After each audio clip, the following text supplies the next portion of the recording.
Recording.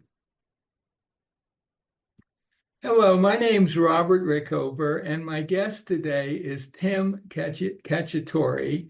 He is a PhD in neuroscience, and he's also an Alexander Technique teacher living in London, I believe, right? London, England? The West Country of The England, West Country, right? And he is an expert in the neuroscience of postural tone and its relationship with movement coordination. He was motivated to study postural control because of the lack of a plausible explanation for how the Alexander technique affected posture and helped his own back pain.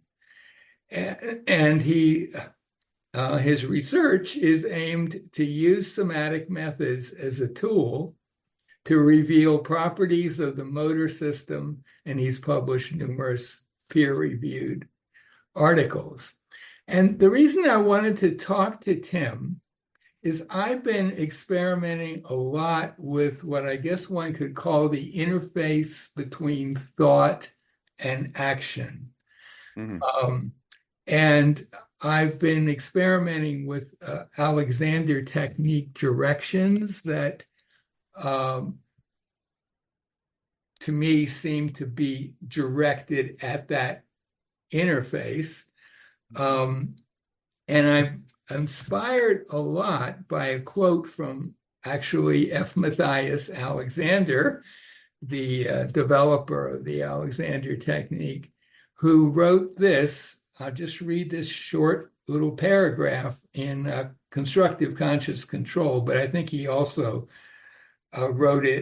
talked about it in Man's Supreme Inheritance as well.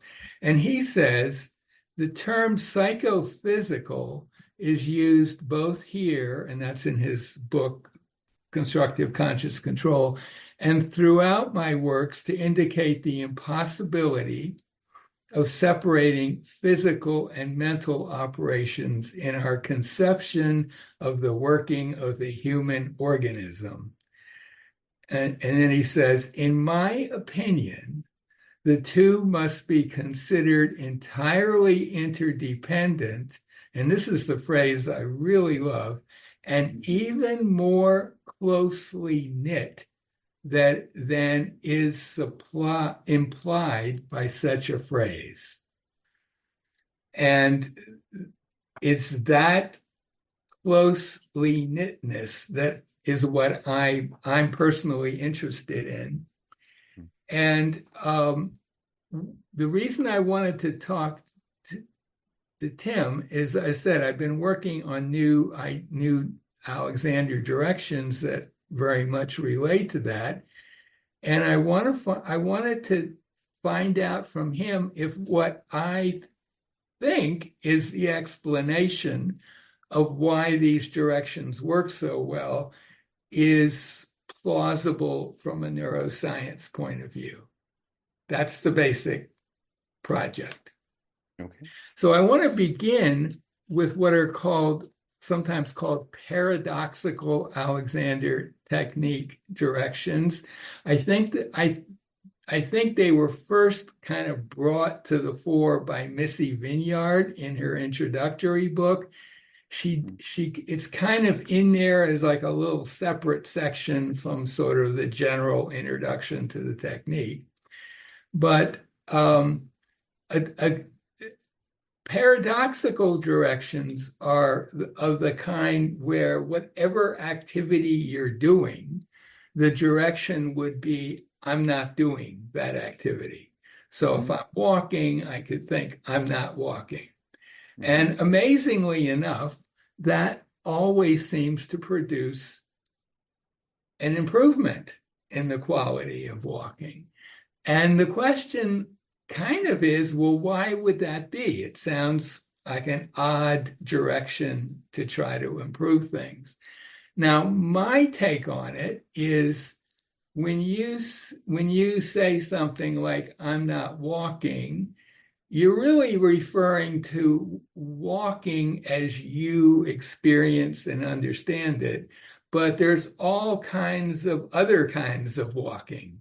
You could, if you're out on the street and you see a lot of people walking, they're all walking, but they're all pretty much walking a little differently. And so when you think to yourself as you walk, I'm not walking, to me, that's your conscious brain, the part of your brain that's above your eyes, basically, that says, is basically saying, find another way of walking that's different from my habitual one.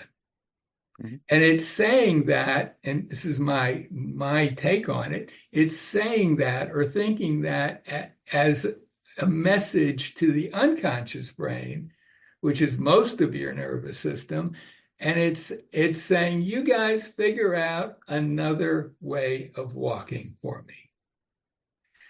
Now, it might seem at first glance as though your unconscious mind, it would be like a 50-50 chance that your walking would improve. It might get worse if on the surface, but oddly enough, that isn't what happens.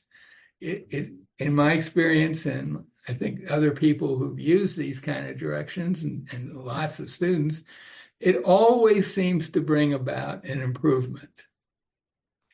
Now, that's an interesting phenomenon in itself. Yeah. And does just that part, what's your take on that from a neuroscience perspective? Sure, sure. Well, I guess let's just begin. Let's just begin just with some groundwork, right? So Sure. I too have experienced that phenomena myself. Doesn't Right. always work for me, but sometimes it has for sure. Uh, um, but so we have to. No one's studied that, right? So we have to take that assumption for granted, basically, and go from there. So presuming that that is an improvement, and I've had experiences, you've had experiences, it's reasonable that it is. What could explain that? Yeah, I think there's many things. I mean, if you think of the motor system, it's kind of arranged hierarchically, right? There's many different levels to the motor system.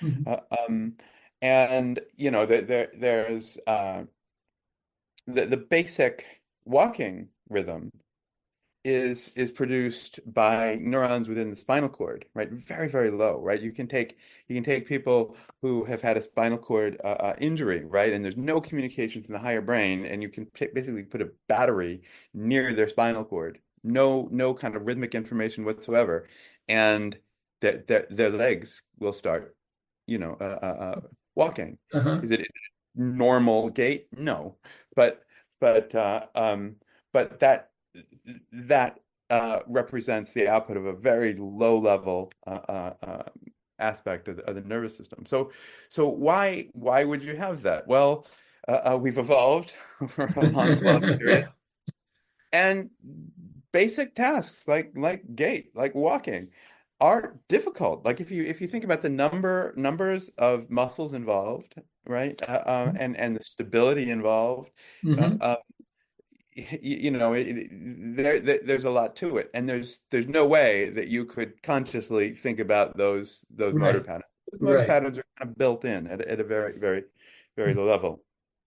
Um, on top of that, there are neurons in the brainstem that regulate those and tune them, and these pattern generating neurons are flexible. They don't just generate one rhythm. You have to be able to walk backwards, Mhm. walk forwards, kick, right? It uses some of the same circuitry. So the circuitry is sort of flexible.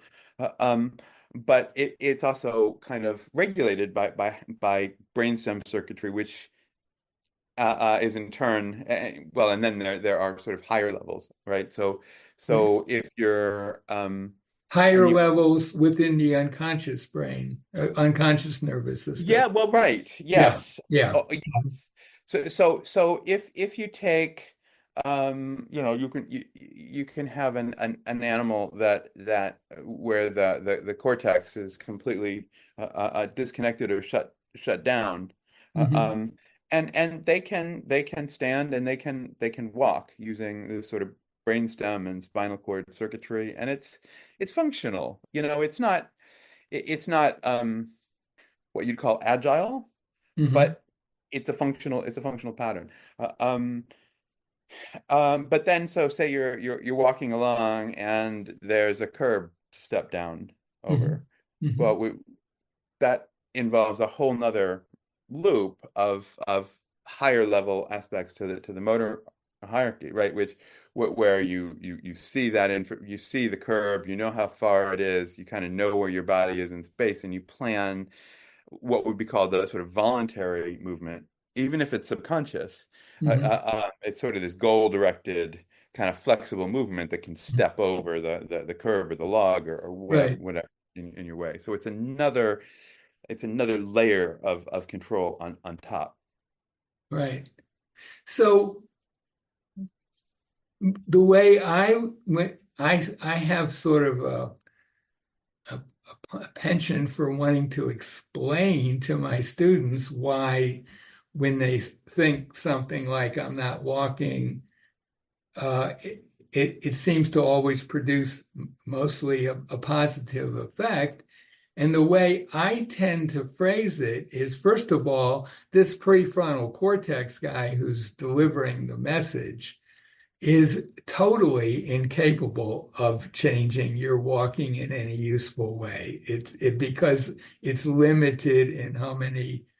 This is my explanation. I want to check this out with you, but it's limited because it can only attend to a fairly small number of ideas or thoughts or attentions, um, at any one time. And to change your walking gait, as you say, that's going to be certainly the lower level stuff, but also a lot of higher level, but all within the unconscious brain. That Mm. your unconscious brain, if the way I think of it is, if you ask your unconscious brain to find a new way of moving, your unconscious brain is very happy to do that, and it springs into action to do that without any interference on my part, as long as I stay out of my conscious brain stays out of the way, which of course is a whole nother issue in directing. But that it not only can arrange all the changes that are needed, but it has, as you said, its own higher level functioning. And part of that says, well, he's asking for a different kind. I could give him a worse kind, but that's just not what I'm about. I'm here to help in some sense. So I have a bias towards improvement, not towards making things worse. But that is a higher level function that would have that kind of duality, right? Does that make sense to you, that basically your conscious brain, which is a very small part of your brain, really, Mhm. it's great at coming up with plans and projects and all the rest, but it's the last person in the world. It's the world's worst micromanager. Yeah, It's just yeah, not good at it, but it's yeah. great at putting out messages, and it can learn. And this is can be tricky for new students. It can learn to put out messages and stay out of the way of what happens. And does that fit in with what we know from neuroscience, or is that something that?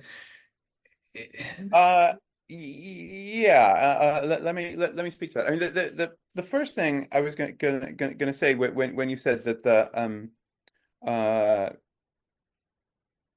the higher level cortex or prefrontal Yeah. cortex or whatnot isn't good at um I forget controlling taking care of all the details, of which Right, there are a right. So, huge so number. that was, yeah. So that was the point I was going to emphasize. It's very good at like selecting task goals or strategies Mhm, or this, mhm, that, and the mhm. other. Yeah, I think you said it. The right word yeah, is micromanaging, and that's what it's not. That's what it's not good at. That's why there are these sort of low level circuits, right? right, That take care of that. Now, I guess, really so the simple model of the phenomenon that you're explaining is that that somewhere in the higher levels are getting involved, and they're getting involved in a way that is counterproductive, right? That's causing patterns of holding or right, whatnot, uh, right, and uh, um, that's somehow associated with the idea of doing the activity. right, Um, so I mean that may be true. There could be lots of reasons for the difficulties, right? So what makes up bad use, right? And where is the issue? And it could be higher level stuff that's superimposed into these patterns of holding right. that are not, as opposed to the more normal postural tone related circuitry that does that, for instance, Mhm. right? And so if you have a high level managing a low level and doing it badly, it makes sense to get rid of the high level, right?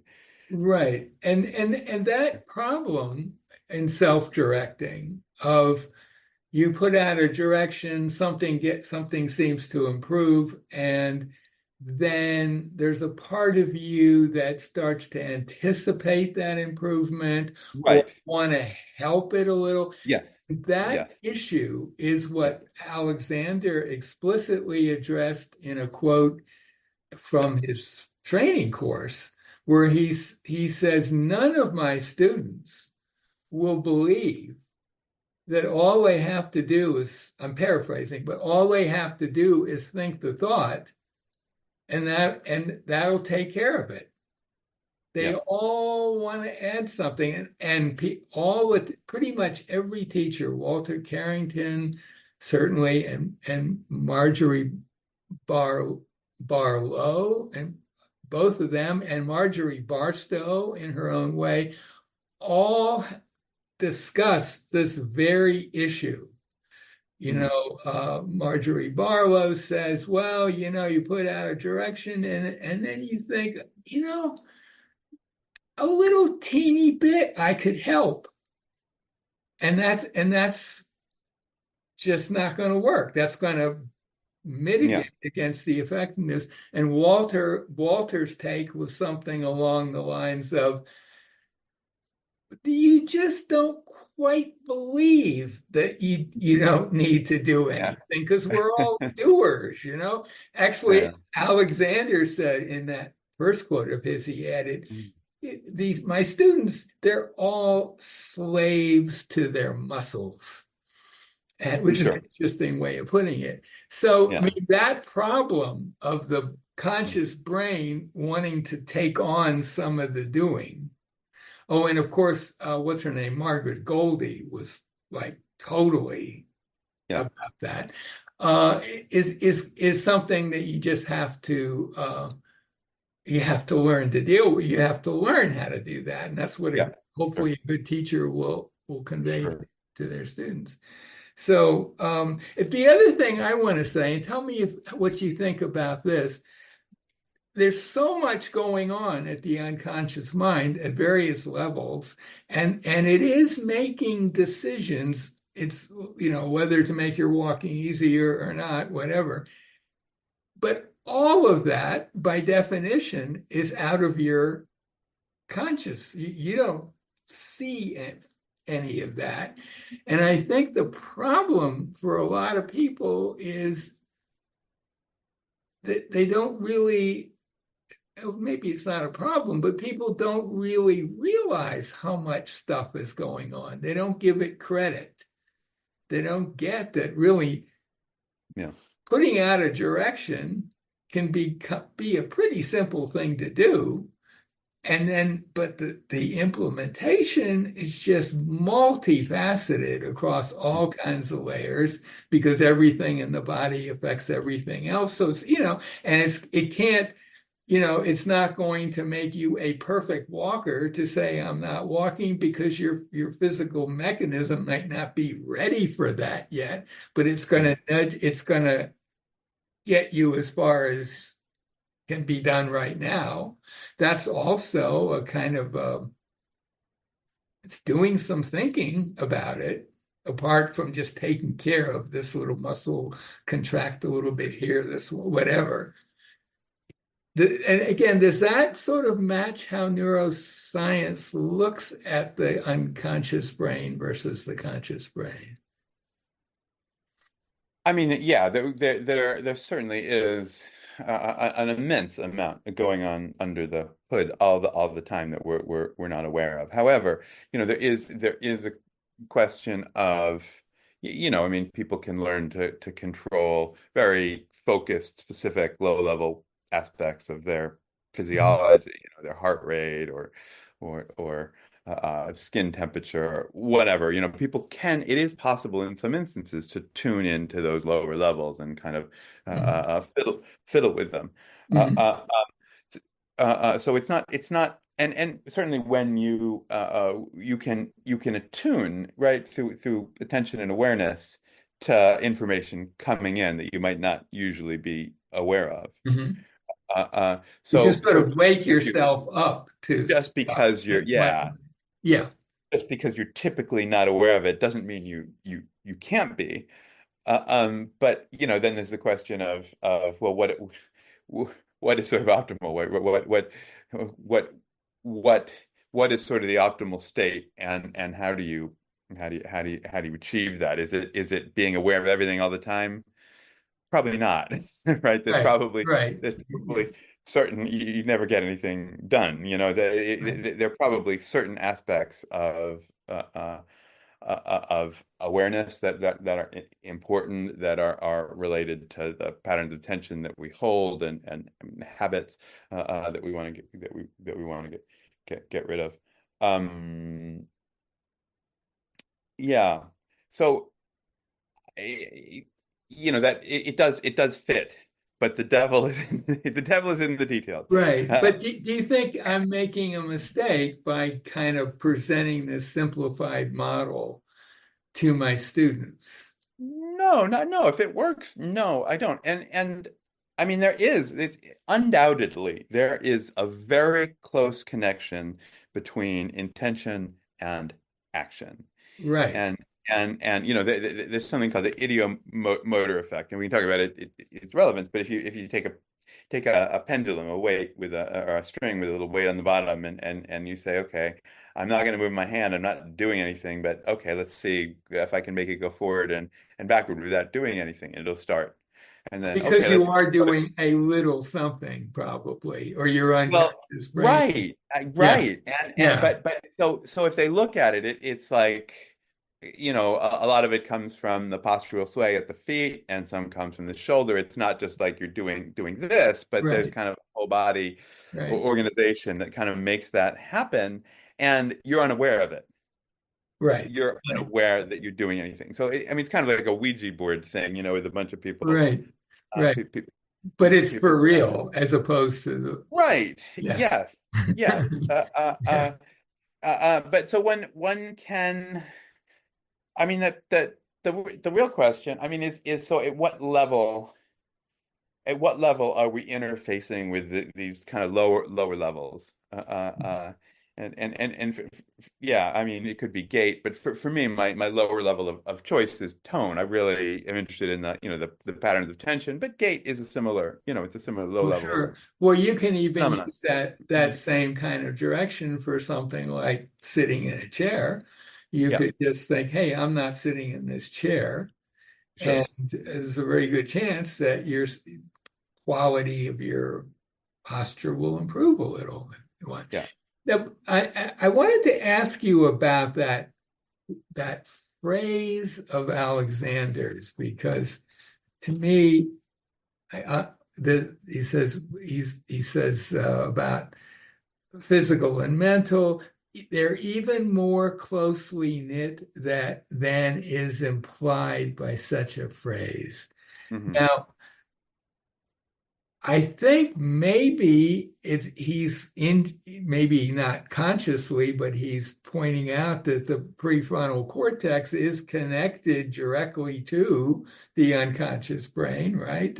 Are there not connections there Oh yeah, all over it's there's not like the loads of prefrontal stuff. cortex is totally walled off and Yeah, and it's not just so just to be clear, like your intention. I know we think about the prefrontal cortex as being kind of the top of the hierarchy, right? The sort of right, executive control function, right, and it is where things like working memory and whatnot, where you wrestle with decisions and that sort of thing. But I mean, a lot of intention is also related to parietal cortex, or the sort of vision, the sort of spatial, the area that kind of, is involved in where the body is in space. oh, okay, yeah, yeah, Because I mean, for the simple fact, if you see something, coming towards you and you want to swat it or pick it up or whatever, the first thing you need to do is know where that thing is relative to you. hmm, And so, if you stimulate these parietal areas, uh, hmm, um, people will report their arm moving even though it doesn't. right, right, yeah, Uh, and so they're very closely involved in our intention. So just to yeah, substitute, it's not just prefrontal, but it's more of the cortex, but I mean, the same principle applies. right. Um, To me, it seems as though Alexander, writing all those years ago, who he didn't know a whole lot about neuroscience, and there hardly was any neuroscience, right, back then, yeah, kind of, with that phrase of his, kind of indicated a deep understanding of what's going on in us. for And sure. that, and the Alexander teachers love to use the phrase non-doing. Um, and it's a tricky phrase because maybe you don't want your prefrontal cortex to do anything other than deliver a message, Mm. but there's going to be lots of doing going on. Yeah, And uh, your job is your conscious job is to stay out of the way of all of that. yeah. So that's pretty much what I wanted to ask you about. It just well, let me just throw out a little everyday analogy that I throw Mhm. out to people sometimes. Um, so I'll say, well, supposing you decide that you don't want to mow your lawn anymore and you want to hire some guy to come and do it because you want to free up that time to do important things or to rest or whatever. And the guy comes, and every couple of minutes, you go out and take a look at what he's doing and offer suggestions. Or I'd like you to mow in a different pattern or whatever. And I'll say, well, how do you think to them, how do you think that's going to work? And they all say, well, he'll probably quit. And it's not, and you're not even getting the thing you wanted to, one of the things you wanted to get, which is not to have to worry about it, right? And if the guy is terrible, well, then you get another guy. It's not that big a deal. But to me, that seems like an analogy that's very, and you could think of all sorts of variants on it, but that's the kind of analogy that I find students immediately get, and which is to me helpful in the learning process that they can actually understand at least to some extent why the directions they're using are so useful. So I don't know, is there anything else that you would want to say on that connection between Yeah, yeah, prefrontal yeah, and the rest? yeah. There's a couple things. I mean, f first off, I very much agree with your description of non-doing in the sense that it's, I mean, obviously, if you're standing up, there's muscle activity happening because otherwise you'd be, You know, flat on the floor. there's gotta be Right? some doing. So, Yeah, so there's lots of stuff that has to happen, and I guess the question is, it's sort of at what level, and so if you're making voluntary posture adjustments, you're standing up, trying to stand up tall or whatever. That's a volitional right, system that's on top. That's not interfacing with this lower level system. right, So the question is, how do we interface with the lower levels if those are the things that we want to influence? right. Yeah, I mean, I think we don't have the answers to that. I mean, there are lots of possibilities, right? And there's possibilities, ranging from awareness to attention. Those are different things, actually. Attention is sort of more focused, awareness is more broad. But then there's body representations, like paying attention to like the spatial relationship between your right shoulder and your left hip or something like that. That's not sensory information coming in. That's awareness of a representation of where how things are put together. It's a conscious representation, Yeah, yes, but it does also act but it will unconscious affect the too. But there's unconscious. Yeah, right, right, that's a whole can of worms in and of itself, with a lot right, of arguments between scientists about it. right. But then on top of that, there's kind of almost a fourth level, right? Which is intention, right? Mm. And so intentions seep through to the motor system. I think that's pretty clear. Your That's kind of expectations. what we're talking about. Yeah, Intention or what you want yeah, to I want, let's say I want I want to move more easily or something like that. But I think it's kind of more effective to think uh, whatever I'm doing, come up with something else. yeah, Let the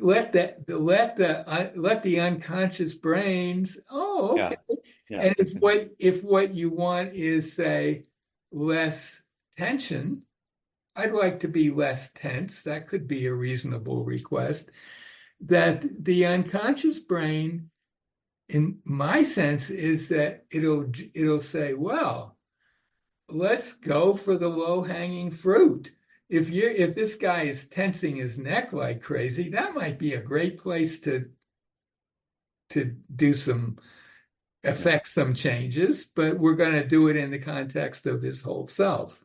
yeah, That's what I'm playing with a lot these days. yeah, This seems yeah. to I hear me you. really interesting, and people, I don't know, I just find that students, for the most part, just because basically you're telling your student that all of these new different ways of being that they would like to have because they're having these problems, they're all there available already. It's not like I'm going to come along and give it to them. They Mhm. have it. They just need to activate it, you might say. Sure. It's just a But question. there's Tap also, I mean, into there's it. also things that, right? So there's almost two sides to it too, right? I mean, there's activating the desired thing, and then there's also getting rid of things that interfere with that. Right, right. Yeah, Uh, uh, um, and yeah, those two things probably have to happen together, tend to influence right. each other. Yeah. Uh, um, I mean, I've been having some conversations with a colleague recently about this, and you know, the role of so he does some somatic practices that are a little bit different. And um, yeah, I mean, he kind of understands n non-doing. There are sort of analogs, but I don't know. He has been arguing for a more that the intention aspect of it is really important. Yeah, well, that's what I think. I think And it's and the and, and it, intention, it it it may be, right? It may be. That's one possibility. intention, But then there's intention not on what exactly is going to happen, but just I'd like it to be better. Or well, I just like okay. to improve, Right, um, right. different. Well, really, all you're saying is I want to be doing this activity I'm doing differently, and I have faith that the unconscious brain is not going to sabotage me and make it worse because that's Yeah, just my experience. And I don't need my job is once I put that out there to just get totally out of the way and ideally almost be indifferent to what happens. yeah, yeah, Maybe if you're performing experiments of using it, and you notice something nice happening, you could just softly think, well, I'll get back to that after the experiment's over. Right now, I just I just want to use this process. And then I can examine what happened later. But if I start examining right away, that's not it's like going out there and harassing the mower, right? right. Yeah, yeah, yeah. It's getting getting too involved. Yeah. But the intention you describe is different from an intention that specifies what is happening, right? So like with the pendulum example, right? Right. Your intention is specifying forward, back. And okay, maybe you're not aware of it, but it has a direction to it, so to speak. And you could argue that maybe something is analogous to spine lengthening, shoulders widening, back Sure. widening, or whatnot, right? Uh, Right. uh, but right, so that would be an example of intention sort of creeping in this kind of I don't want to say goal-oriented way, but in specifying the outcome. This is kind of what I would like. So it could be something like, and this would just be a straight up negative direction. I'm not tensing my neck, or I'm not compressing Right, myself. right, Those are negative directions. They're not paradoxical. They what right. you're saying is pretty clearly what you want, Yeah, and you don't know what that's going to be, right. but that's you're making a statement about Yeah. what you want to be different, Yes, what you yes, want to stop yes. doing. Right. So anyway, And I think that's different in a key way, right? In that it's not specifying the what specifically what you want to happen. well, it's And like it's again, like John Dewey saying you to tell a guy to stand up straight is about the most useless thing you could tell him because all he's going to do is rearrange his habits in a new way that's just going to be it's going to be different for sure, but it's going to be equally bad to what he was doing before. It's not going to actually make things any better. sure, sure. It would be, to me, it would be wonderful if there were some way to do neuroscience type investigations of that with real people thinking that, telling them what you know, experimenting with it. Yeah. I don't know if that's possible, but that would be, to me, seems like a Yeah. Oh, fantastic. there's yeah, sure. People study that sort of thing. I mean, it is really tricky. It's because it's very subtle, but there are ways of getting at that, and I think it's important. Um, I mean, my own personal experience, even with kind of subtle, um, like if I'm even so slightly too directive about what's going to happen, I Hmm. get in trouble, and I have Yeah, to, yeah, as you're saying, I have to not know what's going to happen because the second it starts specifying something, yeah. that's probably, I see that. specifying something, even at a subtle level, I kind of see that as like this ideomotor goal-directed action, right? That Uh-huh.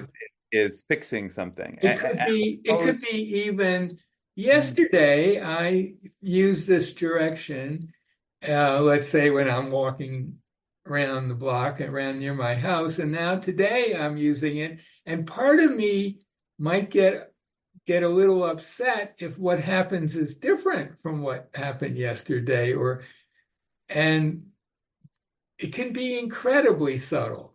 Yeah, That kind of yeah, that's you getting in there into the weeds where you could say you don't belong there. You belong at this somewhat removed part of your brain, not really removed, but has its own function. And if you try to use that to manipulate things, it's just not going to work out. well, I mean, so, yes, I hear you, and I sort of agree with that model actually, but we can micromanage low level things for a reason, that there are aspects of that that are probably important. It just happens to not work very well with the phenomena that we're talking about. Uh, Right, right. uh, but if you need to, yeah, if you need to micromanage, your well, your like just go back to your temperature, your heart rate, or Mhm. whatever. It might be there might be a good reason to use these micro managing things. It's just with use, it doesn't seem to work so And well. use just for anyone listening who doesn't know, it's sort of the Alexander jargon for how you're using yourself, broadly speaking, I guess you could say. Yeah. Is there anything else that you would add to this? Yeah. No, Well, I don't think, except for it is, I mean, I look forward to the future science that you know that that can unravel this a bit more, a little, and a little bit more it definity. would be nice. Yeah. And we can sketch out the problem enough to kind of talk about it and have some models. But it's possible that someone came with a different experience, and we could come up with a different model, right? And we just don't Yeah. have the data to be able to. But I really look forward to, when we can, understand, more what's happening, when things are going well, from our perspective. The late Marjorie Barstow used to say occasionally that she was not, um, she didn't knew nothing of neuroscience or anything like that.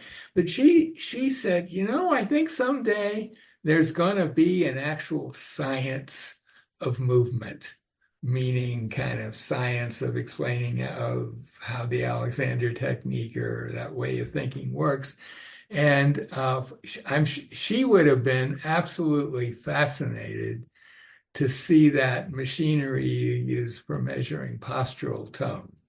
I mean, it would have just been, she would have been blown away by it. Because that's exactly what she predicted, the kind of thing she predicted, Sure. that you could actually measure it, And Mhm. anyway, well, maybe we should end the conversation here, if that's okay. My guest has been Tim Cacciatore, an Alexander Technique teacher and a neuroscientist living in England. Anyone who's watching this who wants to learn more about his work uh, should go to was the Alexander and Science site. I'll put the Uh, link.